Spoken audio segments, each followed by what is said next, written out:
Hi, good morning. It's currently 11 a.m. I woke up late today and I don't have my voice. Kung rinig nyo, medyo actually paus ako talaga. I've been so tired lately. I've been feeling just exhausted from the past few days because we did a songwriting thing for our ministry in church. It was so much fun. I love that we were able to write amazing, beautiful songs for the Lord. But it was also pretty tiring because we had to like go there and then go back home every single day. And today I was supposed to go there as well, but I just really didn't have like the energy anymore. And I feel like I'm gonna lose my voice completely if I go and sing some more. So today I'm kind of conserving my voice and I'm not singing or talking as much. But for the vlog, I decided that I'm gonna do a little day at home for this video.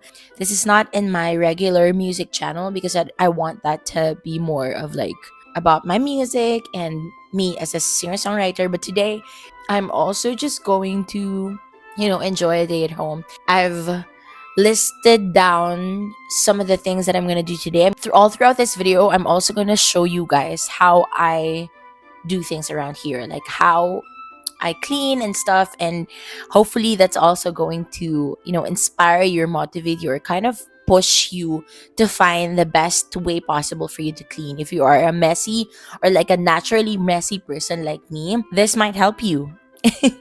I'm going to be honest with you guys. I wasn't always like clean, or I wasn't always this person who loves cleaning, but now I enjoy it. It's very therapeutic, especially if I see that the house has been like really messy and just like dirty and dust everywhere. Yeah, ever since I got married, I feel like there was a shift. Also because I want to be better. So now I clean the house, I try to maintain it. I hope that you enjoy this video and I hope that this can help you to clean as well. Hey guys! So now we're here in the living room and our kitchen is right there. I usually start in the kitchen first when I am cleaning. Kasi minsan yun yung pinaka-tedious, especially kasi kapag nababasa yung sa sink area, I really like deep cleaning that so that it doesn't create any molds or stuff like that, because that has happened before. But yeah, I'm also just gonna show you what the living room looks like. We already have our very own sofa. This was my dream sofa, guys, and I'm so happy that our parents gifted this to us. Because there was one time that they visited and there was snow, like literally no chairs. And it wasn't really like the best scenario for them because syempre matatanda na sila, so yung mga tuhod nila hindi na kayang maupo sa sahig.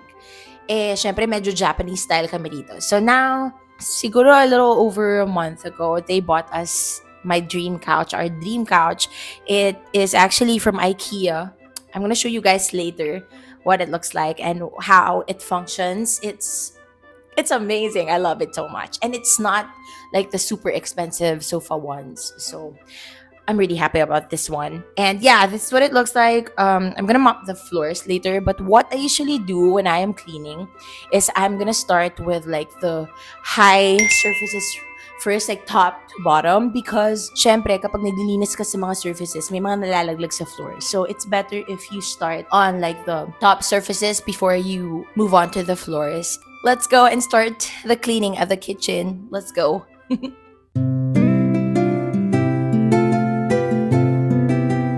I'm starting with cleaning the dishes kasi hindi ko siya hindi ko nahugasan kahapon, kagabi. Sobrang pagod na kami, medyo late na kami nakauwi.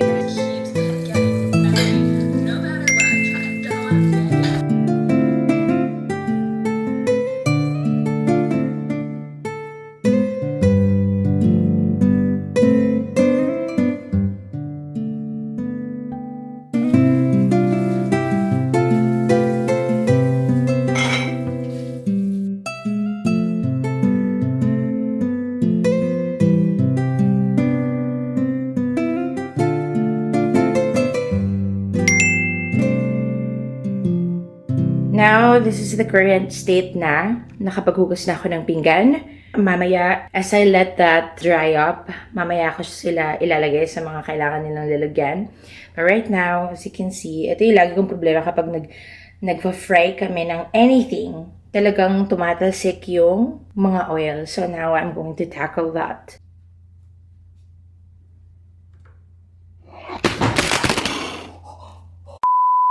Hello. Okay, so something happened. I am now recording with my phone. I'm so sad, guys. Kasalanan ko naman. Nalaglag yung camera ko while filming just now. I told my husband right away and he was just so gracious about it. He was just saying, you're fine. But I really feel bad about it because pinatong ko siya dito. And syempre, maliit lang yung surface niya. So, ang mahal-mahal na camera. Hindi naman kami mayaman. Wala naman kami pera pa. I mean, you know, of course, we have our savings, kanyan. Pero syempre, hindi naman basta-basta yung camera. So, I guess I'm not gonna be able to film better quality videos for a while. Although, I'm grateful that I have this iPhone with me because this iPhone 13 Pro, maganda rin naman yung camera niya. So, this is what I'm gonna use muna for now. I'm not gonna back down. No, the enemy's not gonna win. I'm still going to film for you guys this whole day, kahit na. I'm gonna show you what happened. This is what happened. Do you see that? Oh my gosh. Ba't ka ba umiiyak? Look at that. It's just broken. Wala na. As in.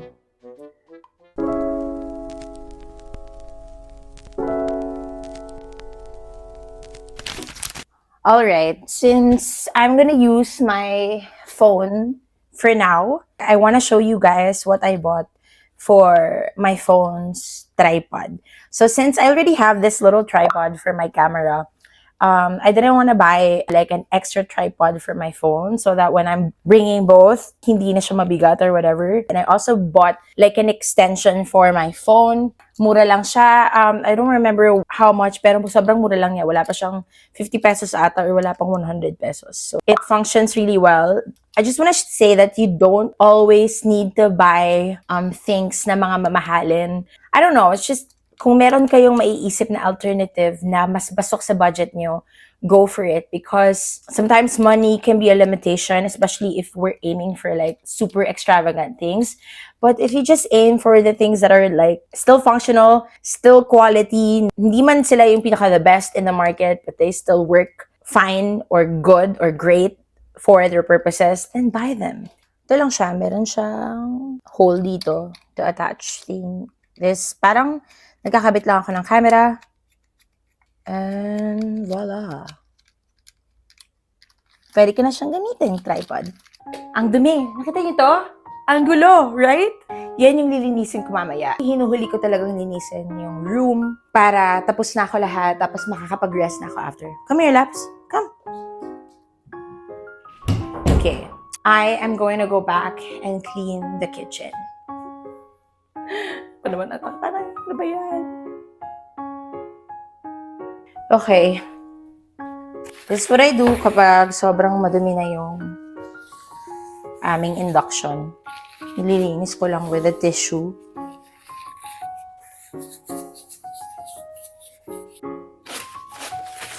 Okay, right now. Nakin pala to. Kasi nga natatalsikan din. And now, we need trash bag. Nga pala guys, these trash bags are like super cheap, like inexpensive. Hindi sila sobrang mahal at all. I love that na nakakabili ako ng ganito sa Lazada or Shopee. Kasi usually, yung mga ganitong trash bags sa supermarkets or like sa mga grocery stores, sobrang mahal nila. Like minsan 100 pesos or 100 plus. But these ones, isang rolyo, ang pinakamahal siguro yung mga XL, nasa 45 pesos lang. I'm gonna link them down below para rin makatipid din kayo katulad ng sa amin.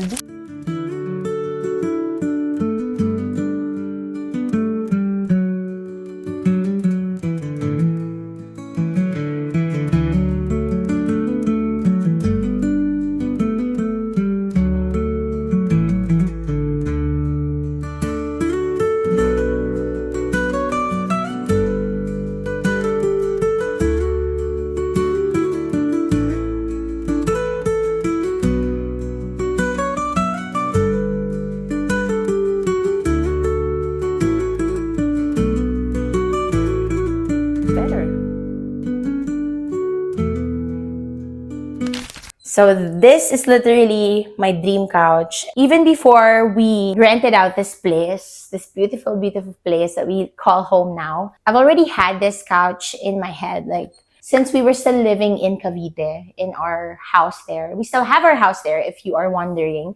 This is how this one works. 1, 2. Ta-da! So now, if like friends come over and they want to sleep over, we have this. Pasensya na kayo kasi magulo pa yung ilalim nito. Pero there's a storage. Yung mga throw pillows nandito, and ang dami pa niyang space. We can put some of like the beddings and stuff. I haven't really gotten around to fixing things and really organizing them. But I already have an idea what I'm gonna do with this.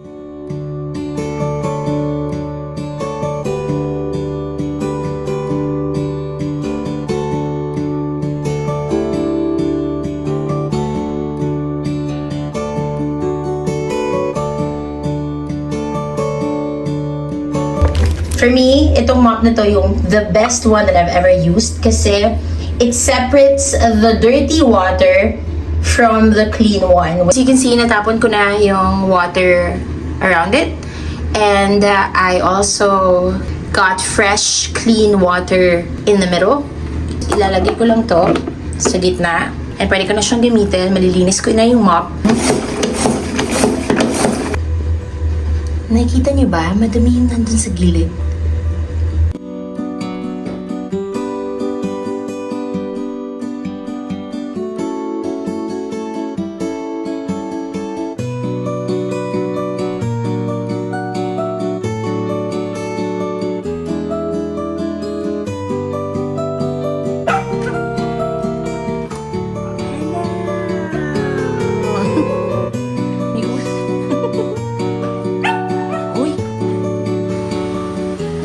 Resting a little bit before I take a shower. I'm so tired.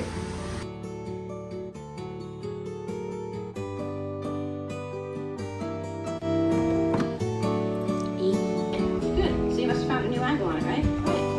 Yeah, you know, don't rock. Toaster and cheese. Okay, bye. And personally, I feel better.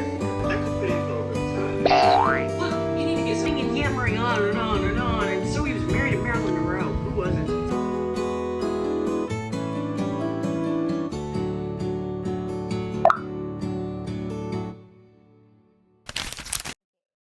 Now it's time for me to clean the space.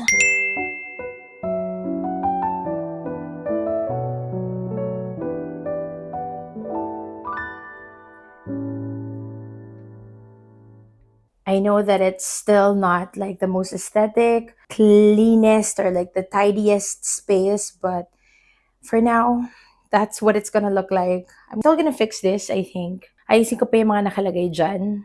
And this is Ulap's bed and his toys.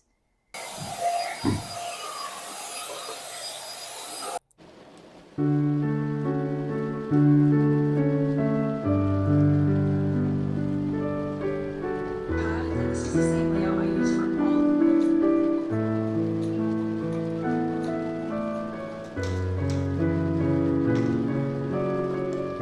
I think it's not raining that bad anymore. I'm hungry now, so I'm going to cook something, or like some leftovers.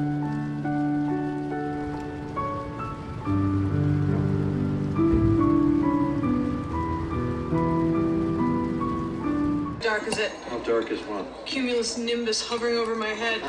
Several times. I was just reintroducing you as per your instructions. Good to see you again, Mrs. Gilmore. Oh no, she's got everything. She's got scotch, she's got rum, she's got whiskey, she's got red wine. She's not kidding, she's got it all. Here. It's better until you get to Route 44 and then you hit bottom. Good. I'll be Great. waiting with the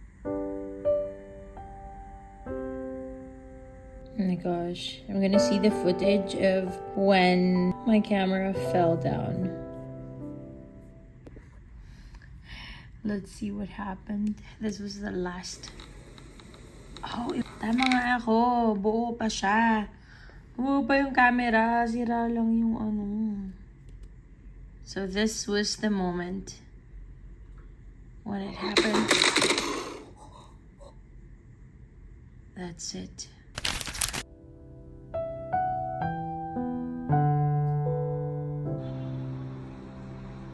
I already started editing this vlog that you are watching right now. When I am vlogging or whenever I finish vlogging, I immediately start editing because it's also one of my favorite things to do. CapCut is what I use, and for this, ang ginamit ko is tong green orange. Hi, good morning. I'm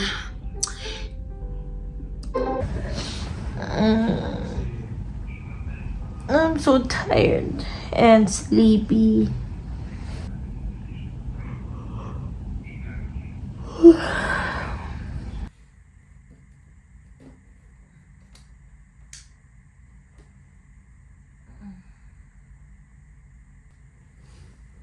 I just woke up from my nap.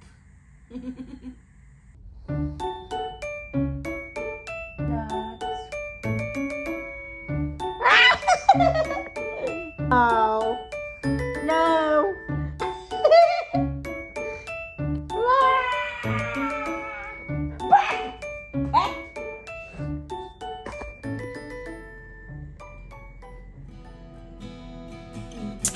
It's currently 7:49 p.m. now. Honestly, I don't have anything to do anymore, kaya hindi ko na rin alam kung ano yung vlog ko. But we are at the end of the video. I just want to say thank you that you watched this whole thing. And I'm happy also that I was able to show you guys what a day at home looks like for me. And I hope that you were entertained and you were interested in some of the things that I showed you today. How I clean our place, how I tidy areas of our home, and the things that I bought also from Lazada, Shopee, and IKEA. And please, please, please do let me know if you like these kinds of videos because I really, really do love sharing some of the stuff that I get to buy from different places. Kasi nga, kahit sinong tanongin nyo, marami talaga akong mga friends na nabubudol. Not because budol na parang, ay, ang dami nilang nabili, tas ang mahal na mga nabili nila. No. Budol in a sense na nag-share ako sa kanila ng mga bagay-bagay for the house. Basta, anything that you can buy na super affordable and also good quality. Because I also believe that just because something is expensive doesn't mean that it's the best out there. So, always, always, always look for alternatives. Always research para makatulong sa inyo na mas makatipid kayo sa bahay. Ay nako, sobrang saya ko talaga na I saw some of them and maybe I can share with you guys more of the things that we have here at home. Let me know if you want me to do like a haul of things that we have at home na marirecommend ko sa inyo, masasuggest ko for you guys kasi sobra talaga akong passionate about these kinds of things. Here's the end of the video. Maraming salamat. I'm gonna keep editing now. I'm actually editing this video that you are watching right now. I hope you enjoy this video. I'll see you in the next one. Bye!